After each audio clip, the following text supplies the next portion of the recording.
कि ये खुद या स्वयं जो रिफ्लेक्सिव प्रोनाउन रूपी शब्द है, इसका इंग्लिश कोई स्पेशल नहीं है। मैं कहना चाह रहा हूं कि खुद या स्वयं का अंग्रेजी वाक्य के सब्जेक्ट पर निर्भर करती है। खुद या स्वयं का अंग्रेजी बच्चों किस पर निर्भर करती है? वाक्य के सब्जेक्ट पे निर्भर करती है। जैसा वाक्य का सब्जेक्ट है उस प्रकार से खुद या स्वयं का अंग्रेजी होगा। अब इस चीज पर ध्यान दें, यदि हमारे वाक्य का सब्जेक्ट आई यानी मैं है तो रिफ्लेक्सिव प्रोनाउन अर्थात खुद या स्वयं का अंग्रेजी माई सेल्फ होगा। आई है तो खुद या स्वयं का इंग्लिश क्या होगा? माई सेल्फ होगा। मैं एक शिक्षक हूं, मैं खुद एक शिक्षक हूं। I am a teacher myself. अब क्या बोले आप? I am a teacher myself. Myself जो वर्ड आया ये किसके लिए आया? तो खुद या स्वयं के लिए आया। और क्यों आया? क्योंकि हमारा सब्जेक्ट आई था। इसी प्रकार यदि सब्जेक्ट आपका वी है तो आवर सेल्व्स होगा। OURSELVES, ourselves. यदि सब्जेक्ट वी है तो रिफ्लेक्सिव क्या होगा? आवर सेल्व्स होगा। यदि सब्जेक्ट यू है और तुम या आप वाला यू है अर्थात सिंगुलर वाला यू है तो रिफ्लेक्सिव खुद या स्वयं का अंग्रेजी क्या होगा? Your self, SELF। और यदि तुम लोग या आप लोग वाला यू आए अर्थात प्लूरल वाला यू आए बच्चों, तो ऐसी परिस्थिति में योर सेल्व्स होगा। क्या होगा? Yourselves. जैसे आप खुद एक विद्यार्थी हैं तो you are a student yourself. आप 3-4 भाई हैं, तब मैं कहता हूं कि आप लोग खुद विद्यार्थी हैं। तो अब देखिए यहां पर जो शब्द आ रहा है आप लोग आ रहा है, तो you are students yourselves, यानी कि यहां पर जो यू आ रहा है यह प्लूरल वाला यू है और इसी के कारण से रिफ्लेक्सिव योर सेल्व्स होगा। ही है तो खुद या स्वयं का इंग्लिश हिमसेल्फ, सी है तो हर सेल्फ, इट है तो इट सेल्फ, दे है तो देम सेल्व्स। फिर प्लूरल वाली बात आ गई, देम सेल्व्स। अब यदि एक प्रश्न मन में आएगा कि सर, आपके दिमाग में आ सकता है कि नहीं सर सब्जेक्ट पर्सनल प्रोनाउन रूपी था, आई था, वी था, यू था, तो हम लोग कर लिए, लेकिन यदि सब्जेक्ट कोई नाउन आ जाए सर तब क्या करेंगे? बिल्कुल कोई खास बात नहीं है। अब थोड़ा सा 2-3 बात वहां ध्यान में रखना पड़ेगा।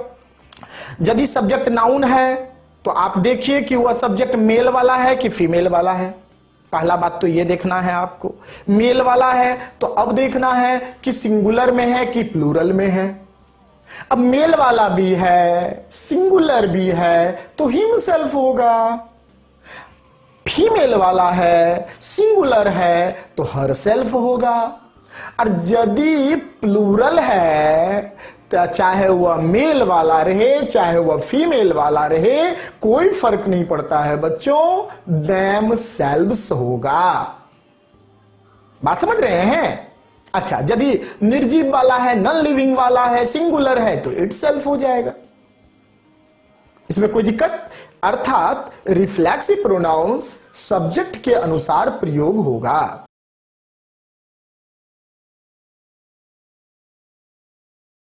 कार या स्वामित्व सूचक शब्द के साथ कोई नाउन आ जाए तो वह पॉजिटिव एडजेक्टिव सेक्शन में चला जाएगा, और यदि नाउन नहीं रहता है तो वह प्रोनाउन सेक्शन में जाएगा।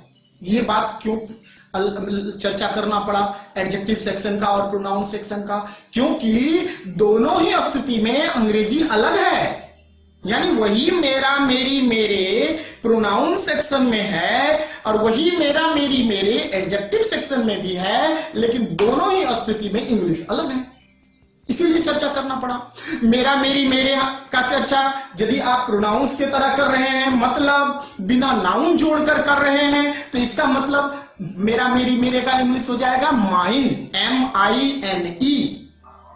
जैसे यह किताब मेरी है, अब मेरी के बाद आप कुछ बोल रहे हैं क्या? नहीं बोल रहे हैं, इसका मतलब प्रोनाउन सेक्शन में है, तो क्या हो जाएगा? This book is mine. यहीं पर यदि ऐसा रहता कि यदि उसके साथ नाउन जुड़ा हुआ रहता, एडजेक्टिव सेक्शन में जाता, तब माय हो जाता। माय तब होगा जब उसके साथ कोई नाउन जुड़ेगा। नाउन नहीं जुड़ा रहेगा तो माय नहीं होगा, बल्कि माइन होगा। इसी प्रकार हमारा, हमारी, हमारे नाउन जुड़ा हुआ नहीं है, प्रोनाउन सेक्शन में है, तो आवर्स, OURS, ये घर हमारे हैं। तो अब हमारे के बाद आप कुछ बोल रहे हैं क्या? नहीं बोल रहे हैं, तो यहां पर हमारा का अंग्रेजी क्या हो जाएगा? आवर्स हो जाएगा। समझ रहे हैं बात को? अब यदि यहीं पे कोई नाउन जुड़ा हुआ रहता तो क्या हो जाता? क्या होता?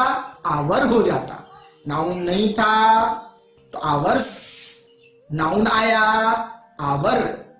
आवर तब होगा जब उसके साथ नाउन रहेगा, नहीं रहेगा तो गलती से भी आवर मत कीजिएगा, आवर्स होगा। इसी प्रकार तुम्हारा, तुम्हारी, तुम्हारे प्रोनाउन सेक्शन में है तो योर्स, YOURS। यदि एडजेक्टिव सेक्शन में है तब योर होगा। अच्छा, हीज जो है HIS, ये प्रोनाउंस में भी होता है, एडजेक्टिव्स में भी होता है, इसमें कोई दिक्कत नहीं है। लेकिन हर में दिक्कत है, सी वाला में दिक्कत है। अब क्या दिक्कत है कि उसकी यदि प्रोनाउन सेक्शन का है तो HERS, हर्ष होता है, और यदि एडजेक्टिव सेक्शन का है तो हर होता है। अब इसी चीज को अच्छा से, बढ़िया से समझने का प्रयास कीजिए। उन लोगों का, उन लोगों की, उन लोगों के। अब यदि प्रोनाउन सेक्शन का है तो दियर्स होगा, THEIRS,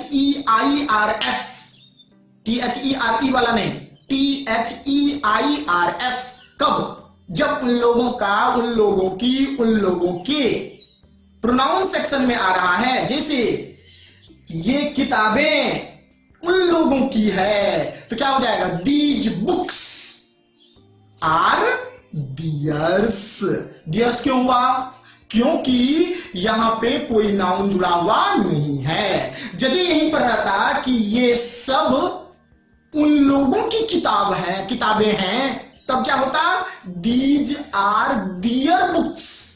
तब क्या हो जाता? देयर हो जाता। THEIRS नहीं लगता। तो ये था पॉजेसिव प्रोनाउंस और पॉजेसिव एडजेक्टिव्स के बीच अंतर।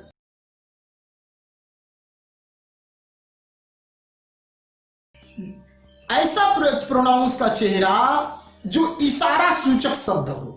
इशारा सूचक समझते हैं ना? इंकित या चिन्हित सूचक शब्द, जैसे यह, वह, ये सब, वे सब, ऐसा, वैसा, ये सारा शब्द बच्चों इशारा सूचक शब्द है। और प्रोनाउन रूपी ऐसा शब्द का नाम है डेमोन्स्ट्रेटिव प्रोनाउंस। कौन सा प्रोनाउंस? डेमोन्स्ट्रेटिव प्रोनाउंस, इशारा सूचक प्रोनाउंस, इशारा सूचक शब्द। यह, वह, ये सब, वे सब, ऐसा, वैसा इत्यादि। इन शब्दों का प्रयोग इशारा करने के लिए किया जाता है, इंगित करने के लिए किया जाता है, चिन्हित करने के लिए किया जाता है, संकेत करने के लिए किया जाता है।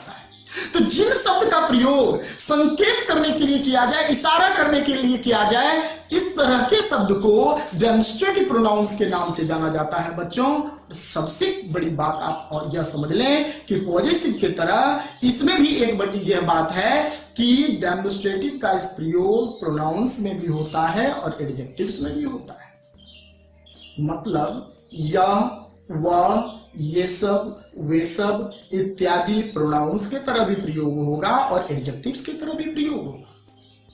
अब समझने लायक बात है कि हम लोग इस चीज को समझें कैसे। तो वही पुरानी बात जो अभी अपना लोग देखे थे कि नाउन जुड़ा हुआ है तो एडजेक्टिव्स में, नाउन जुड़ा हुआ नहीं है तो प्रोनाउंस में। यह के साथ नाउन जुड़ा हुआ है, यह किताब अच्छी है, तो यह के साथ आप क्या किए? किताब को जोड़े, तो कहां चला गया? एडजेक्टिव्स में चला गया। और यदि आप नहीं जोड़ते, यह अच्छी किताब है, यह के बाद आप कुछ बोले क्या? कोई नाउन जोड़े क्या? नहीं जोड़े, तो कहां चला गया? प्रोनाउंस में चला गया। बात समझ रहे हैं? ये सब तुम्हारा है, तो ये सब के साथ आप कुछ बोले क्या? नहीं बोले। कहां चला गया? प्रोनाउंस में। अब यही पर आप कहते कि ये सारी किताबें या ये सब पुस्तकें तुम्हारी हैं, तो ये सब के साथ आप क्या बोलते? पुस्तकें बोले। तो फिर क्या हो गया? वहां पे आपका एडजेक्टिव सेक्शन में चला गया। तो यही बात है जो बात वहां था कि या, वह, ये सब, वे सब, मतलब दिस, दैट, दीज, दोज इत्यादि प्रोनाउंस में भी है, एडजेक्टिव्स में भी होगा। अंतर क्या है कि नाउन जुड़ा हुआ नहीं रहेगा तो प्रोनाउंस में जाएगा, और नाउन जुड़ा हुआ रहेगा तो एडजेक्टिव्स में चला जाएगा। हाँ, अब एक बात को समझिए कि दिस और दैट यह सिंगुलर डेमोन्स्ट्रेटिव है। क्या है? सिंगुलर है। कौन कौन? दिस सिंगुलर है जिसका प्लूरल दीज होता है। उसी प्रकार दैट सिंगुलर डेमोन्स्ट्रेटिव है जिसका प्लूरल दोज होता है। अब एक बात समझ लीजिए बच्चों, डेमोन्स्ट्रेटिव का ये महत्वपूर्ण बात है जो आगे बोल रहा हूं कि सिंगुलर डेमोन्स्ट्रेटिव मतलब दिस और दैट अपने साथ सिंगुलर नाउन को जोड़ेगा, सिंगुलर वर्ब को जोड़ेगा। मतलब दिस इज होगा, दिस बुक होगा, दिस पेन होगा, पेन्स नहीं हो सकता है, बुक्स नहीं हो सकता है। दिस और दैट सिंगुलर है, अपने साथ सिंगुलर वर्ब को लेगा, सिंगुलर नाउन को लेगा। उसी प्रकार दिस का प्लूरल दीज होता है, दैट का प्लूरल दोज होता है, और दीज और दोज प्लूरल डेमोन्स्ट्रेटिव है जो अपने साथ प्लूरल वर्ब को लेगा, प्लूरल नाउन्स को लेगा। याद रहेगी ये बात? तो ये थी बच्चों डेमोन्स्ट्रेटिव प्रोनाउंस।